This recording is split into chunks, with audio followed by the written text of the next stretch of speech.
Hey guys, welcome back to my channel. Here in this video, we are going to discuss Friedler contingency theory. अब contingency क्या है?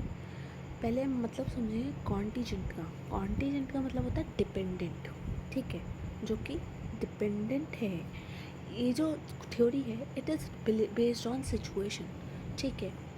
अब decision जो लेना है वो हम लेते हैं सिचुएशन के हिसाब से, मतलब डिपेंड करता है कि क्या सिचुएशन है। That is contingency, right. अब कॉन्टीजेंसी थ्योरी जैसे कि आपको पता ही है, ये फ्रिडलर के द्वारा दी गई थी और इसके अंदर और भी लोगों ने कंट्रीब्यूट किया है। उनके बारे में जानते हैं।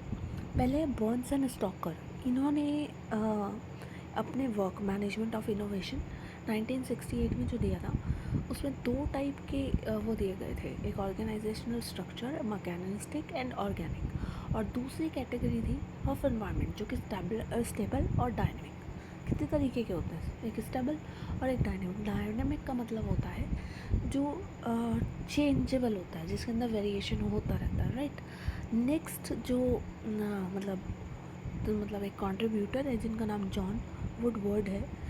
ये एक लेडी थी एंड इन्होंने एनालाइज किया था कि टेक्नोलॉजी ऑन ऑर्गेनाइजेशन स्ट्रक्चर, और ऑब्ज़र्व किया कि टाइप ऑफ टेक्नोलॉजी जो हम यूज़ करते हैं प्रोडक्शन में, जैसे यूनिट्स है और स्मॉल बैचेस में, लार्ज बैचेस में, मास ऑफ प्रोडक्शन में, कॉन्टीन्यूस प्रोसेस ऑफ प्रोडक्शन में, उन चीज़ों को इन्होंने ऑब्ज़र्व किया था।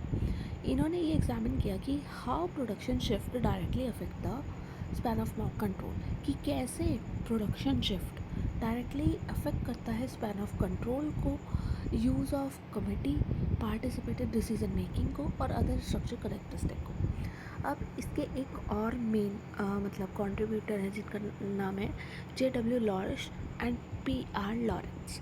इन्होंने अपनी स्टडी के बिगनिंग में इन्होंने प्रपोज किया था ऑर्गेनाइजेशनल फंक्शनिंग को इन अ कॉम्प्लेक्स एनवायरनमेंट, जो कि अडॉप्ट करता है much higher degree of differentiation. बहुत सारे डिफरेंशिएशन होते हैं, इंटीग्रेशन होता है, then those operating in simple environment, जो कि हम ऑपरेट करते हैं किस में, नॉर्मल इन्वायरमेंट में।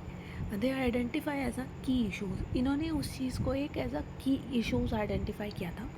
इन्होंने बात करी इन्वायरमेंटल अनसर्टेनिटी की एंड इंफॉर्मेशन फ्लो की, ठीक है। इन्होंने फोकस किया था एक्सप्लोर करने पर और इम्प्रूव करने पर कि हम कैसे ऑर्गेनाइजेशंस के रिलेशनशिप को विद एनवायरनमेंट इम्प्रूव कर सकते हैं, ठीक है, along with certainty to uncertainty continuum.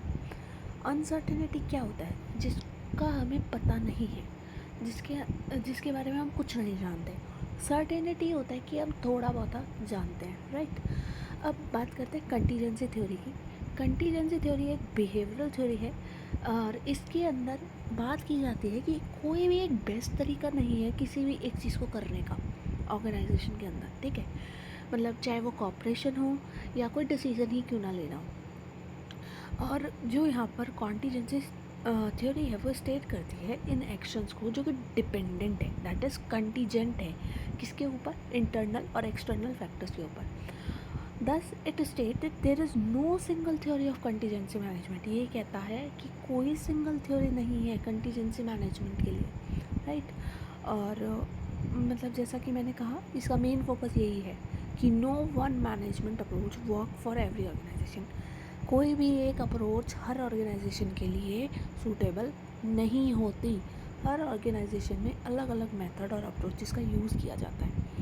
Fiddler ने सजेस्ट किया कि जो लीडरशिप ट्रेड होते हैं वो डायरेक्टली रिलेटेड होते हैं कि कैसे इफ़ेक्टिवली टीम काम कर रही है, ठीक है, और किस सिचुएशन में एक लीडर क्या डिसीज़न लेता है और कैसे अडॉप्ट करता है चेंजिंग एनवायरनमेंट को। जैसे कि मैंने कहा डायनामिक एनवायरनमेंट, राइट। तो डायनामिक का मतलब होता है changing environment. Instead of optimal course of action is contingent dependent upon internal और एक्सटर्नल सिचुएशन। ये सारी चीज़ें किस पे ऊपर, कोई ऑप्टिमल सॉल्यूशन नहीं है, ये डिपेंड करता है इंटरनल और एक्सटर्नल सिचुएशन पे कि कब क्या कैसे करना है। जो लीडर होता है वो फ्लेक्सिबल होता है चूजिंग और अडॉप्ट करने के लिए स्ट्रैटेजी जो कि सूट करती है उस पर्टिकुलर सिचुएशन में चेंज की। ठीक है, और at a particular point of time जिसके अंदर जब वो ऑर्गेनाइजेशन के अंदर वो सिचुएशन रनिंग में है, राइट। अब बात करेंगे कुछ करेक्टरिस्टिक की कंटीजेंसी थ्योरी है। पहला है नॉन वर्सिटैलिटी, ठीक है, कोई यूनिवर्सल नहीं है, मैंने कि यहाँ पर कोई वन बेस्ट वे नहीं है किसी चीज़ को करने का। Contingency management decision making it's contingent, वो कॉन्टीजेंट बना देता है अपॉन सिचुएशन, कि जैसे सिचुएशन उसके हिसाब से डिसीजन। अब इन्वायरमेंट की बात करते हैं। मैनेजरियल पॉलिसीज़ और जो प्रैक्टिसेस हैं वो इफ़ेक्टिव तभी होंगी जब हम चेंजिंग इन्वायरमेंट में एडजस्ट करना सीखेंगे, राइट। डायग्नोस्टिक, जितने मैनेजर हैं वो उन्हें अपने इम्प्रूवमेंट अपने डायग्नोस्टिक स्किल्स में इम्प्रूवमेंट करने की ज़रूरत होती है कॉन्टीन्यूस वे में, ताकि वो रेडी रहे इन्वायरमेंटल चेंजेस के लिए, चाहे कभी भी कोई भी चेंज आ जाए तो वो उसे अडॉप्ट कर सके। अब मैनेजर को ह्यूमन रिलेशनशिप पे भी ध्यान देना चाहिए कि कैसे वो अकोमोडेट कर सकते हैं चीज़ों को और स्टेबलाइज कर सकते हैं जो कि चेंज लेकर आए हैं वो लोग इन्वायरमेंट, मतलब वर्किंग इन्वायरमेंट में।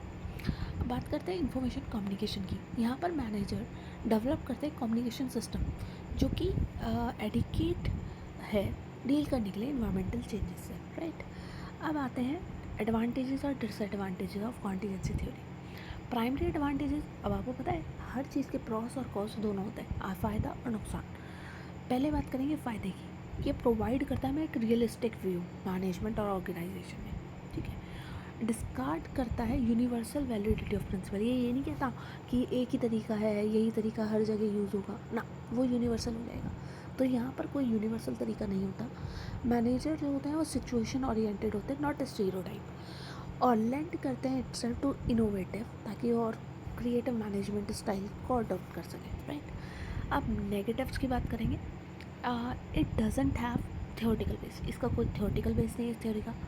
Executive expected to know all the alternative of action, हर बंदा चाहता है कि उसे सारे बताओ before taking action in situation, जो कि ऑलवेज फिजिबल नहीं होता, ठीक है। It doesn't prescribe a course of action, ना ही ये कोई पर्टिकुलर कोर्स ऑफ एक्शन आपको प्रोवाइड करता है। कोई situation can be influence by many factor, क्योंकि आपको पता है सिचुएशन जो है वो बहुत सारे फैक्टर से इन्फ्लुएंस होती है, तो डिफ़िकल्ट है ये एनालाइज करना, जितने भी फैक्टर्स हैं उन सबको एनालाइज करना काफ़ी डिफ़िकल्ट रहता है। तो आज की वीडियो में बस इतना ही, बाकी कल मिलते हैं एक नए टॉपिक के साथ, तब तक के लिए bye, take care, have a nice day, stay tuned.